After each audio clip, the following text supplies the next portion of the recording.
next hour or so, but just your background and coming into this. Well, those of you that know me, I can't say hardly anything in a couple of sentences, but I will try. I will try. Okay, here's the life story in 30 seconds. I was born into a Navy family, moved back and forth across country every 2 years as a kid, went to high school in San Diego, came to Fresno State in 1972, told my parents I would stay here for no more than 4 years, end of story. And that was about 50 years ago-ish. So I'm not very good at counting. So Fresno has been my home more or less since 1972. Bought our first house in Clovis in 1978. Raised our 2 kids here, currently live out by Clovis East, and have so been a resident of Clovis for more than 40 years. I did all my moving as a kid, I guess, not as an adult. I got involved in the city of Clovis in 1987. I was a personnel commissioner for 2 years, planning commissioner for 12, and I've been on the city council for 5 terms. So I'm seeking re-election to my 6th term. I have a... well, I'm effing out. I can't. Oh, sorry. Oh, the downside of not being on mute. Okay, there she goes. Let's see. So I have a bachelor's degree from Fresno State, and some in this crowd will appreciate this. So I'll only tell all of you, don't tell anybody. I have a bachelor's degree in home economics. Yes, that they used to give degrees. Noah, don't laugh. That's not polite. No, I'm just kidding. Just kidding. I'm just kidding. Yeah, so proud of that. I have a master's in nutrition, and I have a master's in peacemaking from Fresno Pacific that I got when I was about 55 years old. So that's a recent addition. My career has spanned, I've worked for 20 years for the dairy industry. I worked for a decade for the California Hospital Association, a couple of years for community medical centers, and I've been privileged to be at Valley Children's since 2017. So by day, I am the senior vice president. Oh my gosh, Lynn, wait, wait, didn't you say like 3 or 4 sentences? I can't, I told you. I could talk for like 2 hours. I'm in a hurry. By day, I'm a senior vice president of community health at Valley Children's, and I've been on the council, I said, since 2001. That's it. That's my whole life story. I'm sorry. I didn't mean to insult you. Me? Uninsultable. I did it as fast as I could. There you have it, from start to finish, sort of. Or start to today, I shouldn't say finish. So okay, Noah, you have the floor. Okay, so the first thing I'm going to say should not count against my time, but in response to home ec, I actually took home ec when I was in elementary school. It was covered in curriculum in Canada. So, hey, it still rocks. I'm all for it. And I can sew a mean button and cook, some rice. But anyways, yes. So my name is Noah Elbaz, and like Lynn, I'm rather gregarious, so I will try to keep this short. I was born in Alexandria, Egypt. I have had the pleasure of living in multiple countries across the world. I learned Arabic and French before I ever learned how to speak English. And I am really an educator through and through. I graduated from Columbia University in New York City with a bachelor's degree in political science. So I guess at some point there was some thought about politics, but really my plan had been to go to law school. But my senior year started out with 9/11, and it really refocused what I wanted to do with my life and how I wanted to serve the communities in which I lived. And so I moved to Phoenix, Arizona as part of the Teach for America program, where I taught underprivileged school children, earned my master's in education, and then followed that up with an MBA. So I'm a big proponent for education and the many, many doors that it opens. I've been in Clovis since 2013. I have 2 young kids, a 7-year-old and an 11-year-old, who are the reason I do everything. And so they are why I am running for office here in Clovis, is to help take a strong community and make it even stronger. So I think that was about as brief as I could go. Thank you. Okay, Vong. Yes, I came to America as a refugee, 5 years old. My parents took 10 of us from Laos when it fell to communist rule. And we grew up in Orange County, went to UCLA, then we moved up here in '96. I wasn't doing anything, so I we moved up here for me to take care of our travel agency. So we had a family business here in town. Did that for a couple years and decided that I didn't want to do that. It was either that or get married. So I decided to go to law school here in town. Graduated. My brother-in-law and I opened the first Hmong law firm. Did that for about 10 years. I worked for the courts and then did that for about 10 years. And then he applied for a judgeship and I went to work in nonprofits. I worked at Reading and Beyond, Fresno EOC, and then I started teaching at IOT, and then I started teaching at Fresno State as well. And been involved in sort of preschool for all and Measure C Oversight Committee, Office of Health Equity right now on the board, advisory board there. And I'm also on the law school board of trustee. Been on the planning commission for 10 years before I decided to run for council. Been on it for 1 year now. And I also still teach at Fresno State. And my other job is I am a hospital director at community medical centers. Thank you. And Herman? Yes, thank you for spending your evening with us today. A brief introduction to myself. I was born in Huddersfield in West Yorkshire in England and moved here when I was 9 years old to Clovis. Have lived in Clovis for over 22 years now and went to UC Santa Cruz, graduated in legal studies. And after that, I took over a family business, a small business that's 24 hours. Fully took over in 2015 and learned pretty soon that I excelled at that. In 2018, I was able to make a somewhat average business be the top 15% franchise-wide nationwide. And so with that kind of business expertise, I would like to bring that to our city to be able to negotiate with contractors, with builders, because now we have bids, but we're able to negotiate those even further with somebody that's a business owner in there to share that with them. Thank you. That's great. Okay, let me turn it over to Marianne, who will pose the questions. I'd like to start with what is sort of it can be a very irritating aspect of Clovis. And so I'm going to start with Noah, I think. How do you define the Clovis way of life? To me, the Clovis way of life really is an inclusive way of life. That is how I look at it. Since I have been in the community, I have very much felt welcome here.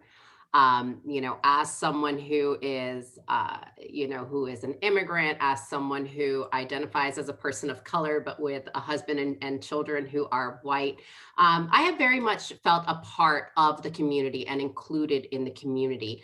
I think for me to kind of that point about sort of annoying when you kind of think about it, what I really dislike is that oftentimes the Clovis way of life has a negative connotation that is connected to an old way of what Clovis once was, a city that was predominantly white, and really quite the opposite of what I believe makes Clovis strong, which is a community that is diverse, that is comprised of so many different people who make it strong. So I don't love the phrase a Clovis way of life in the connotations it often brings up, because it makes people feel excluded as opposed to included. So I do think it's important for us as leaders within the community to ensure that we are, when we use that phrase, a Clovis way of life, that we really are making it synonymous with inclusivity as opposed to exclusivity. Thank you. Vaughn, can you add to that? Well, I look at the term, and I think every time it is used used when there is something excellent. And so when we, for example, we just had the senior center, a collaboration of the county and the senior center, and then St. Agnes is coming in, and also we're gonna have a transit center, and say this is the Clovis way of life. So it's always a celebration of something positive. And so I think perception is that it is a white town. It is a town that's predominantly white. But when you look at the statistics, It is the total opposite. Whites only make 44% of the population, when minorities make up 55% of the population. And so it is when people like us step up and the town reflects its community. For example, people are surprised that I am a city council member in the city of Clovis, yet the city of Clovis elected a Hmong immigrant refugee onto its council. So it is something that is very positive, that looks at excellence, and it is the people that has made it excellent, and it is the people holding up to standards and values that are like family, safety, traditions that keep it very strong. And I think that we can still embrace all that. And as we sometimes when someone is very proud, we think of them as closed-minded, but really they're just proud. And I think Clovis citizens are just very proud of their town. And so it's something we can embrace and celebrate. Lynn, can you add, what are some of the characteristics of that Clovis way of life? For me, the positive characteristics, and I'll go back to what Noah said in a second. To me, it is things like shared values, things that we all have in common, regardless of where we came from or started. We want to be safe. We want our streets to be clean. We want our schools to be good. So I think of it as a sort of shared sense of community. I think of it in terms of our heritage. One of the things I love about Clovis is I can find the person whose grandfather, I can talk to the person whose grandfather was the first volunteer fire chief in Clovis. We can still touch our history, and we work really hard at that. But we know a lot of communities that can't even remember what the downtown building, this or that was. So to me, it's also about a shared heritage that we continue to pass on to folks that move to Clovis. I also think it's about high expectations and high standards. And I think Clovis has done a really good job in almost all aspects of expecting a lot out of our land use plans or public safety or schools. So that's what it means, I think, broadly. But I will secretly admit, never telling anyone off this call, no, it's not my favorite phrase either, because I do think for the first some number of years, it was used to exclude others. And when we couldn't think of a reason why, we would just say, well, it must be the Clovis way of life. So I think it's cut both ways for the city, but I think at its heart, it's rooted in the characteristics I described, which are really powerful: traditions, heritage, high expectations, shared values. That to me is the heart of it. But I think it's been misused over the years, for sure. And Herman, what's your idea about that Clovis way of life? Bring people together of all walks of life. It's being able to go to your neighbor's house and ask them for a cup of sugar. That's a Clovis way of life, in my mind. Knowing your neighbors, knowing their names. I've lived in my community since I was 9 years old, so we have a really nice sense of community. But it is unfortunate that in 2021, the Clovis way of life, we bring up issues of minorities, and that is painful, that we still have to have that conversation in 2021, when we would hope those past issues would be way past us, and those notions of Clovis being exclusive and trying to tear down that kind of notion that we are inclusive, that we are home to a diverse population and a welcoming city. It was really hard when I heard about a Black-owned business in Old Town Clovis get attacked. That was extremely hurtful to see in a city that I've grown up in. And making sure that those types of things don't happen, and that our next generation and current generation know that that's not okay in Clovis, and that's not Clovis. Clovis has recently gotten some publicity about the issue of affordable housing. What steps should be taken? Let's address this to Herman. What steps should be taken to ensure that affordable housing is available to Clovis residents? As a small business owner, I greatly believe work in Clovis, you should be able to live in Clovis. And that is to ensure that we have diversity in housing as well, that we take the time to do our studies to see how we can get that housing in our town and be able to sustain it. Because we can't sustain housing until we have the fire stations in that area being able to reach them at a safe time. We can't have them get there too late. Also, by having resources in the city first. I think we need to address the resources that are available before we are able to have high density housing. Because if we plan this too fast or without that research done, it's can be catastrophic. And I do believe that our city has pushed back a lot on affordable housing, and they would be able to better share with us why there has been that pushback. What I'm thinking of in terms of affordable housing is, for example, should should developments in Clovis be required to include affordable homes as a condition of approval, or should developers have to contribute to a city fund that would be available for the development of affordable housing? Or might Clovis establish a housing finance agency or something like that that would issue tax exempt bonds to finance low cost mortgages or developers or homeowners? Those are the kinds of suggestions I'm looking for in that question.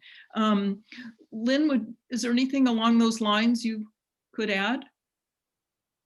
Those are great. Those are great suggestions. I think the underlying the whole discussion is an effective land use plan that allows simply the land to be available to do such development. Clovis has done a good job.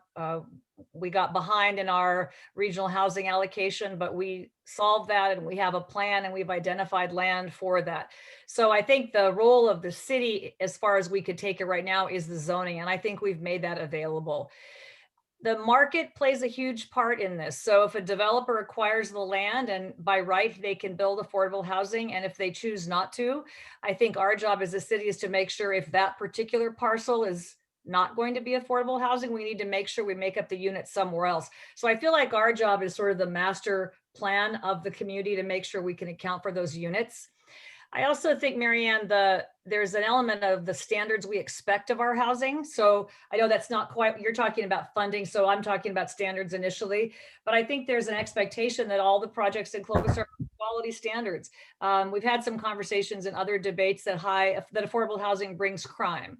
And that's a stigma that needs to be long put away. And I would reject that notion at every turn. I also do reject Herman's notion that we have pushed back on affordable housing. We have done really the opposite of that. So I think the city has done a really good job. The mechanisms of funding that you talk about, some others are private market that we can't control. So whether a builder can get financing for affordable housing is different than whether he can get other kinds of financing. All those redevelopment funds to support housing are gone right now. That doesn't mean they won't come back sometime. And I've actually never explored or heard of a city that has, or at least in my experience, that has a fund that people would pay into to be able to do that. It's an interesting idea. Don't know about the nexus or how we could require that, but it's an interesting idea. But I do not have any experience with that suggestion. You know, in addition, I'm not just, I don't want to limit it to financial options, but perhaps, you know, changing minimum lot sizes, or, you know, just as was done with ADU, the inclusion of ADUs and stuff like that. There are many other techniques which encourage affordable housing. Noah, I would just say we have done, I mean, we and Vong and I mean, people can weigh, but we have lot sizes of all shapes and sizes. We have small lots. So I feel like we've applied a number of tools to be able to make it more affordable. One thing that you find out though, as you well know, is the land gets more expensive. So a smaller lot isn't necessarily affordable. So that's the tension in the discussion about the price of a house. We've worked on our development fees. Could our development fees be lower? They could, but we've had a long-standing policy that development needs to pay its own way. So when we reduce our fees and say, okay, don't pay into parks, there's a price to be paid for that somewhere else. So it's an equation for sure. So thank you for letting me chime back in. Noah, do you have some ideas? Yeah, I do think you know, I understand that the city is not doing the actual building. I do feel that the city council can take a very active leadership role in encouraging and attracting developers to want to build affordable housing, to really ensure, you know, and to that point of ensuring that the stigma is not there with, you know, that affordable housing brings crime or anything of that notion. I think quite the opposite. We need to very much be talking about the benefits to our community as a whole of affordable housing. What does that do in terms of economic growth and prosperity? You know, for those who are working on building those homes, for the businesses that get attracted to it, to the added economic growth that comes from having affordable housing. But I think an important leadership role and a vision towards pulling people to Clovis and making it attractive. Clovis is a very attractive place to build, but we have to ensure that we're encouraging builders to really come in and call them on it, challenge them to do the best that they can to make Clovis an example. I hate this idea that so many people come to work in Clovis and can't afford to live here. So I don't want to just pass the buck and stand back and go, well, we're just going to kind of let it work itself out. I do think we can take a strong position on it and really encourage those developers, many of whom do a lot of great, you know, philanthropic things across the community. But this has to be a team effort. We have to bring everyone to the table and ensure that it is understood all the benefits of affordable housing and why we as a council will ensure that it happens. And Vaughn, I'm sure you have Well, ideas. yeah. to add. Well, I mean, under the 4 years that I've been on, this is the first time ever that the Housing Authority has gone into Clovis. And so you figure that something is working, something is doing. And what Clovis did well there was we actually worked with the school district, we worked with the neighbors, we worked with what was already zoned and planned. And then we said, okay, how do we make it so that way, if people live here in Clovis, they can be the most successful? And I think that's important. You know, the role of the city many times right now and what the state requires is just that we have zoned land ready. So for example, San Francisco has enough zoned land, but I guarantee you they're building 100 units per acre, but it's very expensive apartments. And so it's not the same thing as having zoned property and then actually having affordability. Those are two sometimes very separate and very complex issues, because the city, the council, and the plan itself has enough zone properties for 30 units per acre, even 30 units and up. We have enough of that. Now, will the market be one where an outside developer can come in? The state has done well in requiring zoning. They have not done well in incentivizing jurisdictions to assist developers to develop. And I think that's coming. And that's the only way it's going to work, because for cities like Clovis, we never get any funds. The funds that we get for CDBG funding, we assist families to acquire housing. We work with the housing council here in town to develop. We have worked with Habitat for Humanities, where there are city lots. We have sold them to Habitat, not really sold, granted it to Habitat for Humanities to build. I mean, in my 4 years, we've already built, I want to say, almost 7 homes. And so it's a partnership that works together to allow families to actually enjoy the benefits of coming into Clovis. So it's very complex, but we have planned enough. Now, how do we get to the next step? Well, let me ask just something. I'm not sure if you're aware, Senator Ana Caballero Yes. has been the sponsor, the author of a bill that would allow declining shopping centers to be rezoned to multifamily housing. It didn't make it. It was part of a large housing package last legislative year. And I understand from speaking with her that she intends to introduce the idea again. And that seems like an idea that might have some traction in Clovis. I'm thinking about the area on Shaw between Willow and Clovis Avenue, and perhaps a little bit east of Clovis Avenue, where because of development to the north, to the east, to the south even, that those centers may have some future. Do you have an Well, idea? Marion, I sit on the committee of the League of Cities, and we discussed that specifically, and all the cities agreed. We have limited commercial zones. And so once we do that, we will lose the commercial space that we currently have, because most cities already have, because most housing elements and housing plans already have sufficient zoned properties for it. But once you turn over a commercial zoned area into something where it's multifamily and or whatever it is, where it's residential, you can never get that back. And then you lose the tax base, and then you lose the potential for commercial growth. And so it's not there's not enough space, and there's not enough properties there.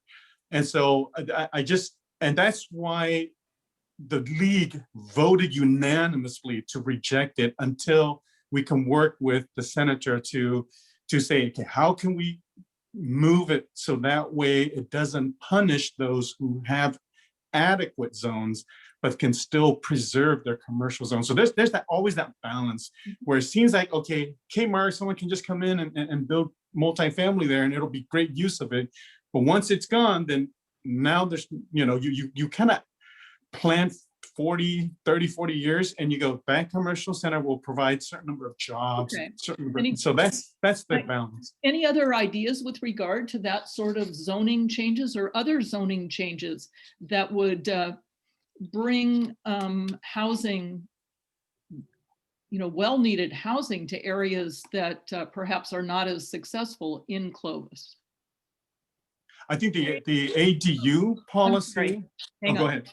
Hang on, Lynn, go ahead. No, I was just going to follow up, Vaughn. I might be wrong about this. My memory's it's maybe not as good as it used to be, but I do think some of the property on Shaw, and Vaughn, correct me, but I do think some of our overlay for higher density housing is some of that vacant. Covered, yes. So I think that is possible, because I mean, let's be realistic. The empty theater at the corner of Clovis Avenue and Sierra Vista Parkway is probably never going to be a theater again. So I do think some of that retail space is part of our overlay. And we've also looked at sort of the live work idea. So along Shaw, could you redevelop some of that? Some of that retail is pretty old. So could you redevelop that? And then in our newer village areas, Loma Vista, the Northwest, we are building in some of the live work space that gets more density, but also brings jobs. So I do think those things, existing parcels, new development, trying to accommodate those zoning. And then Vaughn was going to comment on the ADUs. Hang on, but I'd like to hear from Noah, if you're there.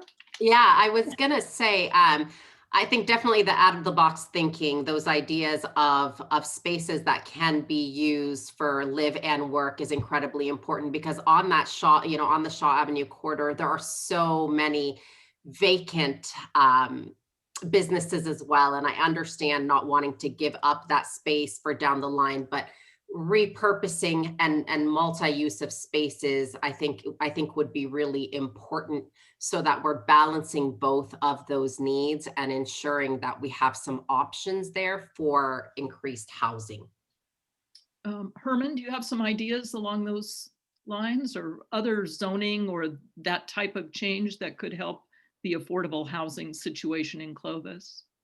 Yes, we do need to take our state regulations into account, that this isn't an option, but we need to proactively handle this situation and bring affordable housing. Rezoning is a great type of way to incorporate this. Our city has a lawsuit because we've had an issue being open-minded to low-income housing. I'd say like a model like Santana Row in San Jose, where you do have that kind of space, your shopping space, your high density housing, and nice cafes. That kind of conversion of different zoned commercial properties would work really well for that type of affordable housing in our city. Thank you.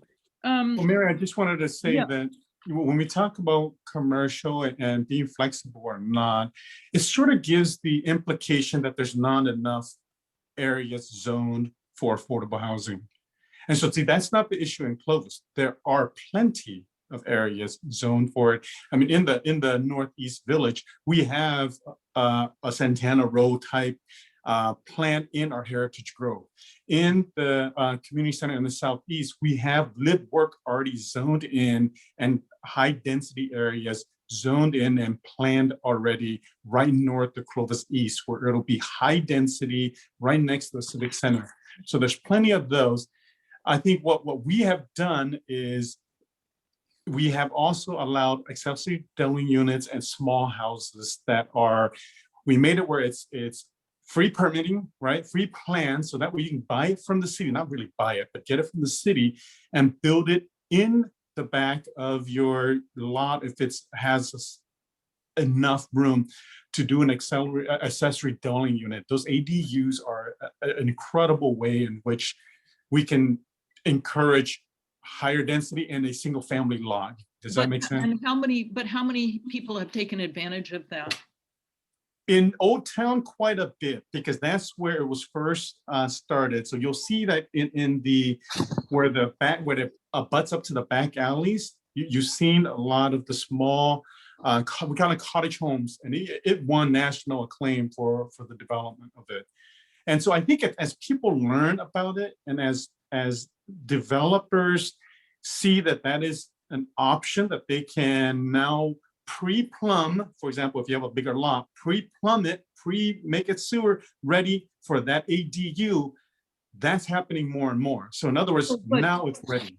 But taking the next step where we would encourage, or you would encourage Clovis residents to build wealth, would you be willing to allow for lot splits so that those people could become homeowners? I think home ownership is the key to getting out of poverty.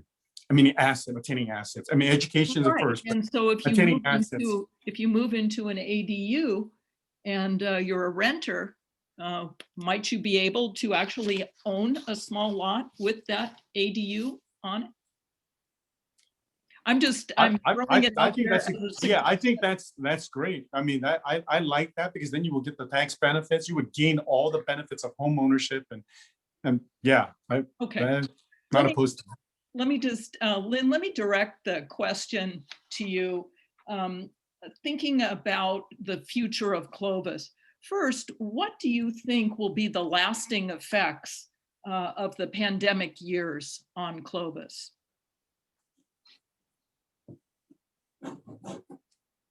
A couple of things come to mind. I've heard it said more than once. The changes we will see, that we're seeing today, were really forecasted in a decade. They're just happening today. So I think the things that I think about is how people work will be different. I think the kinds of houses people will build, going back briefly to that topic, I think people will build houses where home offices are actually part of the design. So I think how people work. I am particularly worried about how people will shop. We have a lot of retail space, and I think we're going to have more empty retail space. And I worry about that in the future. If I can get, more Comet delivered to my house tomorrow, I don't really need to go to Target.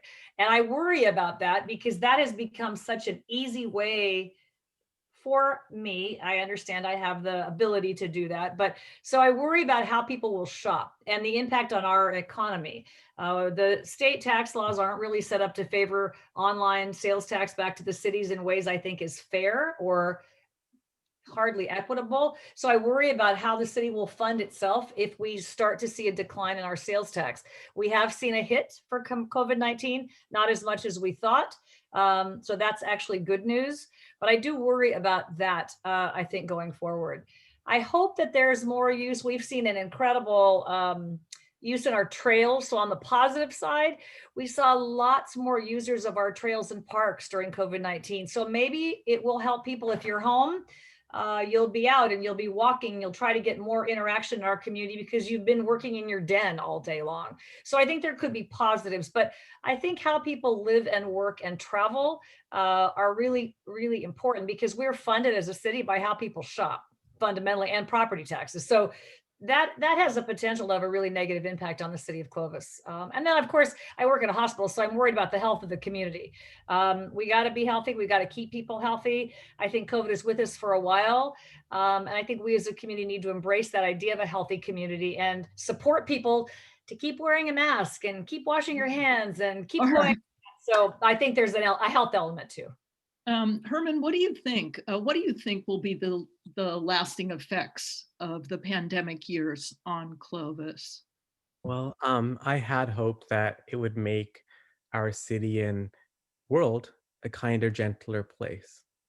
But we haven't really seen that. We've seen more division instead. And this was a perfect opportunity for us to come together and be kinder to human beings and gentler to them. So I think we need to, as a collective, work towards that.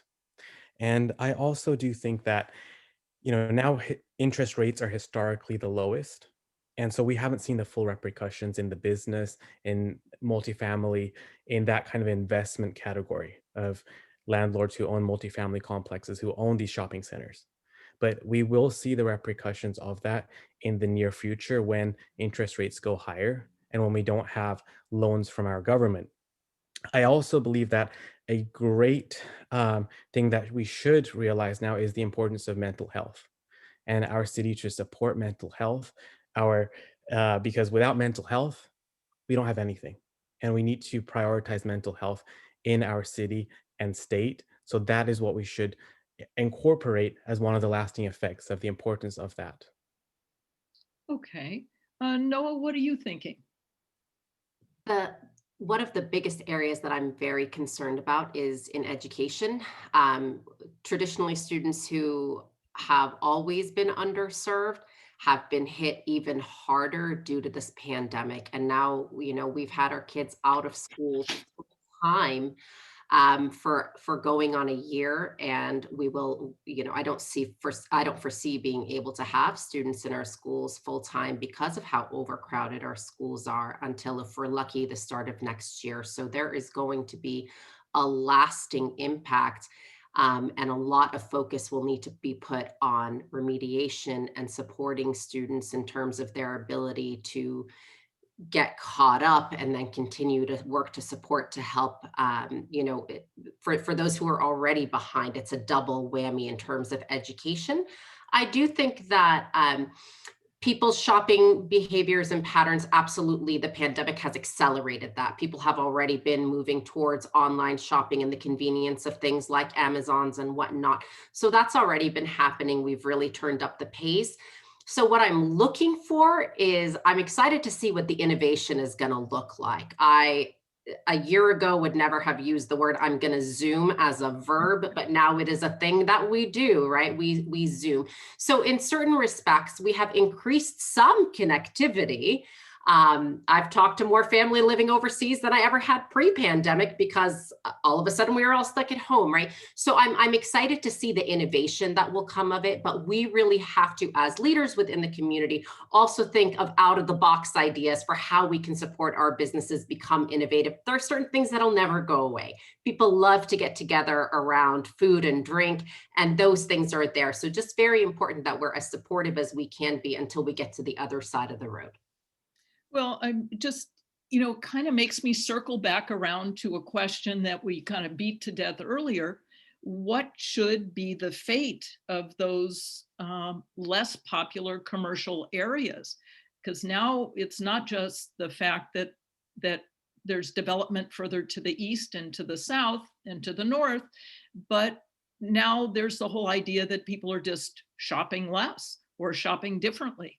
And those stores who've struggled and are struggling are going to be big empty areas. And that's been something that has been in the back of my mind throughout this pandemic as I look at empty space, thinking, oh my goodness, what if we could repurpose that space or try to use it to get kids in classes to be able to safely social distance them? I think we all agree we're at a point where enough research is in place to show us that by following proper protocols, schools are a relatively low risk place to be, and the negative impact on our kids by not being in school is so high. I would love to use, I've thought to myself, imagine all those theaters and how many kids we could fit in there and give them that face-to-face instruction. So again, that innovation and that creativity, because I will tell you what, I think we've all realized that while online schooling for certain respects and for many adults can be incredibly beneficial,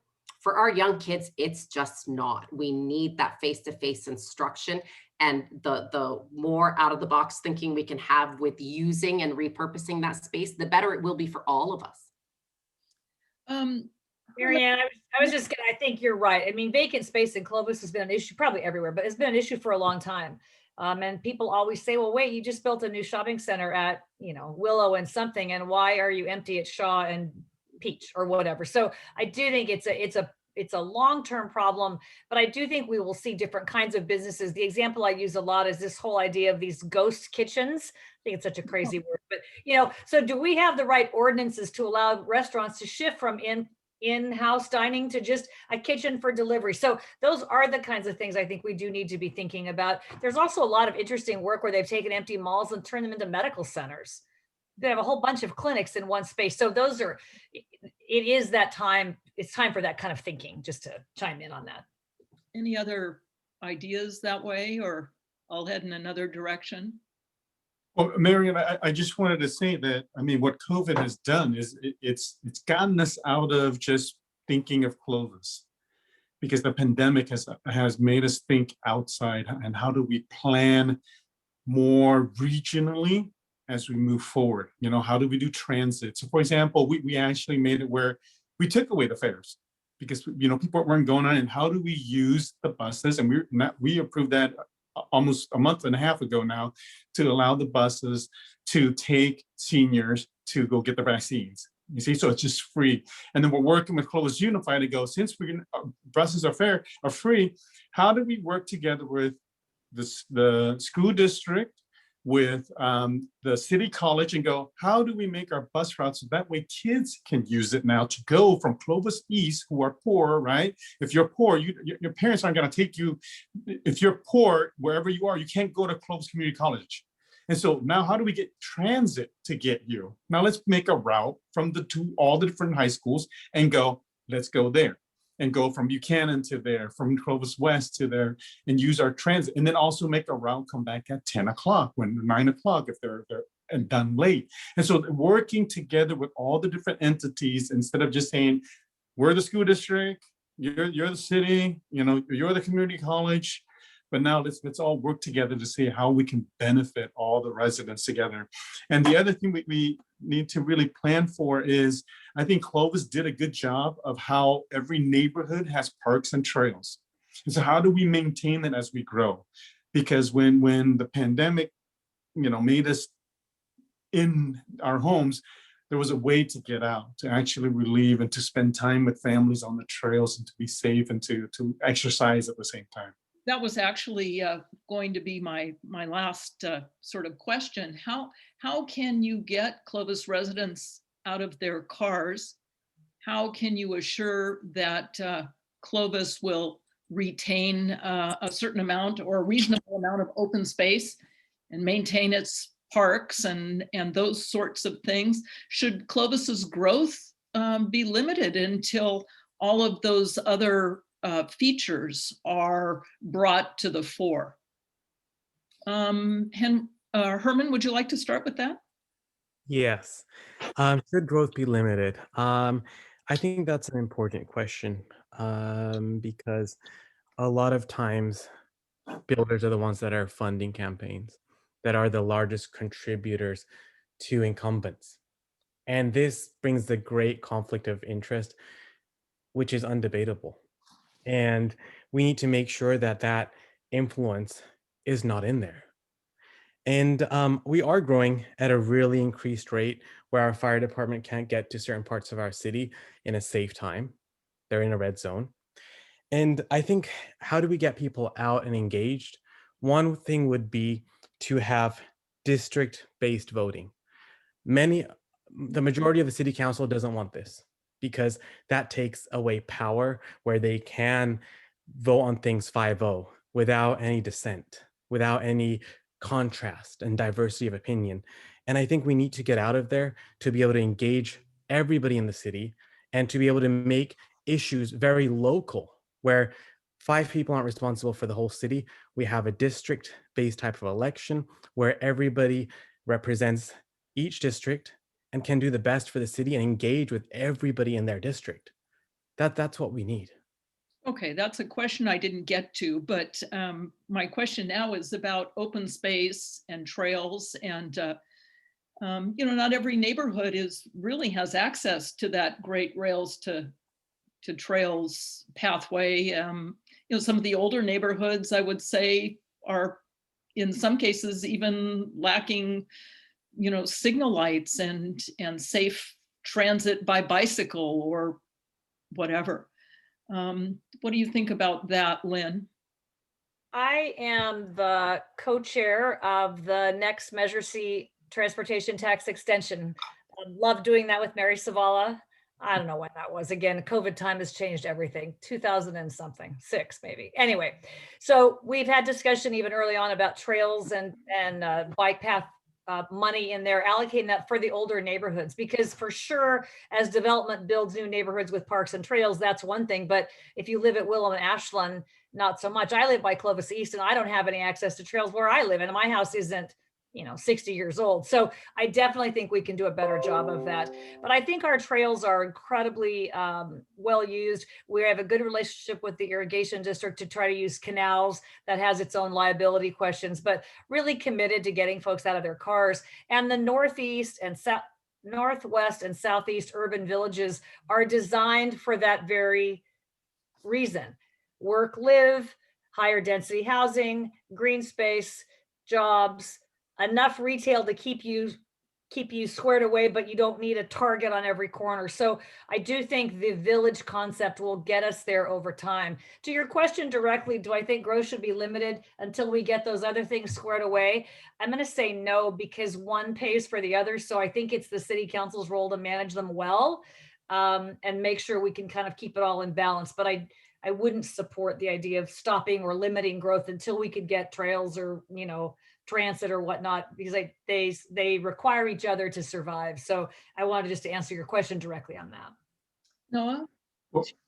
I would love to see us maybe think about ways where we can connect those two things. So as we're encouraging the growth of new neighborhoods, how can we incentivize our builders to also want to take care of some of our older communities? What different projects can we do to get there? Again, that entrepreneurial spirit, right? To get people involved in doing it. But we also want to show why parks are great things to have. So one of the things that I've loved seeing during the pandemic, a good friend of mine works with Streety. That's one of the big things that he does, and seeing food trucks, that's one of the things, with that same idea of the ghost kitchens, right? A lot of them are connected to these various food trucks that are out and about in the community.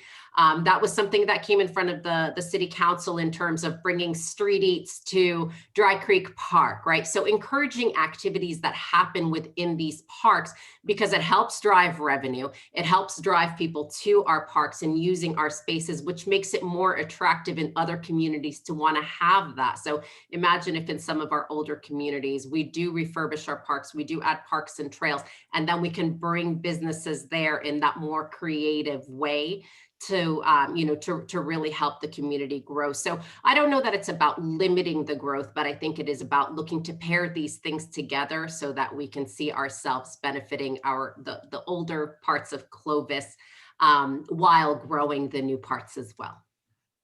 Any other ideas? Well, Marion, with regards to the limiting growth, it implies that the council is allowing things to go on beyond what was planned. And that is not happening at all. The general plan is in place, and you build out the general plan per what the community has voted upon and spent time on. So everything that you have seen grow in Clovis was decided upon maybe 10, even 15 years ago. And recently we just did it 5 years ago of a general plan expansion, the amendment. So everything is going as planned. Now in that planning process, we always work together with fire and police and parks. And so that way, if fire says we can't support it. They come in and actually let the council know, going, this is not a development that can be sustained per the standards of fire, meaning the trucks cannot turn, we cannot get there in time. And so that is our responsibility, but where it's growing, I think it's growing according to plan. And earlier, we are working hard to plan well so that way parks and trails are in every neighborhood. What you see in the older neighborhoods is we did not plan well enough. So we did not allocate lands for trails. And so that's why we're working very hard with the Fresno Irrigation District for the Southwest to actually use the canal banks to create a trail which will lead to the Clovis Avenue trail. And so that way it can all finally connect. And there's also very limited spaces where we can actually build a park, because there's very few parcels that are open where the city can go in and obtain and say, we will create a park here. And that creates, challenges for what we want to do. But by us keeping or getting park fees, we have fees allocated or set aside to actually rectify what you are talking about right now. I'm just going to ask a quick thumbs up or thumbs down. Your opinion, Herman, you'll have to vocalize, I guess. Just your opinion of the move to district-wide elections for city council, perhaps for Clovis Unified as well. Thumbs up, thumbs down, or you're not sure? 100 thumbs up. Thumbs up. Absolutely. Lynn is thumbs down. Vong, where are you on that? Thumbs down. Okay. Can I say yes. something? Can I add to that? This is Or- something this is something that's come up a lot for me throughout this campaign. District elections are absolutely essential for having increased representation across our city government, across our school board, across our city council. When it comes to a diversity of representation, it's not just about race. And we have seen that at-large elections in many places, courts have struck those down because they have said that they really are discriminatory in terms of giving equal representation and allowing minority communities to really have a say in how they are being governed. Okay. We are not helping ourselves by limiting that. Wait. So I just want to give Vong or Lynn a quick chance to articulate the other side. Well, the intent of the law says that if a group is disparaged, so you would have to draw a district which shows that a group is disparaged. We have hired demographers in the past, and we will wait for the current census. If the data shows exactly what is said, where a group is disparaged and they are not represented, I will agree and let's move it. Let's obey the law. But Clovis is one in which you will not find where is the Hmong community, where is the Black community, where is the Latino community. We are dispersed everywhere. But if you can get someone to draw that district, then let's move to districts, because then it proves the law right. And so right now, the law, Clovis does not have that issue. All right. And it's represented in what the council has. I'm going to let's draw our conversation here to a close. And I want to give you all an opportunity, just 3 sentences, Lynn, 3 sentences. Why are you the best candidate for city council in the March election? Noah, why don't you start? Sure. I truly believe that I am a phenomenal addition to our city council, because I do truly believe that I bring that diversity that is really important, a diversity of thought, a diversity of background, experience, perspective, religion, that is really sorely needed. We do have a quickly diversifying city, and it is important that that is mirrored on the council. And I know that I can represent that. And I have throughout my career brought competing interests to the table for win-wins. And I know how to rally people around a common cause. And so I hope to earn your vote. Vong, how about telling us next? Yeah, I just say that I will always work, and I listen, and I will always respond, regardless of who it is. That if someone reaches out, our job is to serve you. This is your government, and this is your servants. And my job is to serve you. And if you feel like I am no longer serving, then it is your job to also vote me out. And I think it's been an honor to serve. There's so much to learn, and there's still so much more to learn and to grow. And I would be honored to have the vote of the citizens of Clovis to serve you another 4 years. So thank you very much. Lynn, 3 sentences, huh? 3 sentences. It could be run-on sentences. I know, can I have like ellipses and thank you to everyone for the chance to be here. I guess for me, I feel like I'm the candidate that runs purely for the good of Clovis. I am a purist when it comes to local government. I am not a partisan. There's nothing partisan about local government at all. So my only interest is in the city of Clovis. I have a 20-year track record. I am proven, trusted, steady, competent. And I think those are the skills that we need going forward. And I also would appreciate folks vote on March 2nd or today if the ballot is on your kitchen counter. And I'm sure there was an and in there somewhere. But there you go. That was pretty good. Herman, I'm a local small business owner. I work 7 days a week, on call 24 hours a day. That's how I'll work for the city. I do believe that we do need campaign finance reform. On the local level, there is too much money involved in our political type of system. And I've limited my donations to no more than $2,000. I know that my colleagues, especially the incumbents, they have a treasure chest from 80,000, 130,000, but I'm limiting it to $2,000. And I also pledge to donate 1 year of my salary if elected a city council member, because I would like to give back and serve our community of Clovis. thank you. Liz, I think we're at the end of our time. And I just want to thank you, candidates, really for making the time to be with us. And I hope that you felt that you were treated fairly. And we never want to, make you bleed, but we do want to press for answers. That's kind of the league way. To our league members, thank you so much for joining us. Don't forget, next Tuesday, the 23rd is our league program planning meeting. League is a grassroots organization, and that is the grass. That is where we determine the issues that we will work on in the coming year, and we need each of you to participate. Of course, candidates, if you're not already a member of the League of Women Voters, well, heck, you know how to find us. We'd love to see you. And we want to thank you again for spending this part of your evening with us. Thank you, Mary Ann. you. You did a So wonderful much. job. Thanks so Thank you. Thanks. Okay. Take care. Bye-bye. Take care. Very much.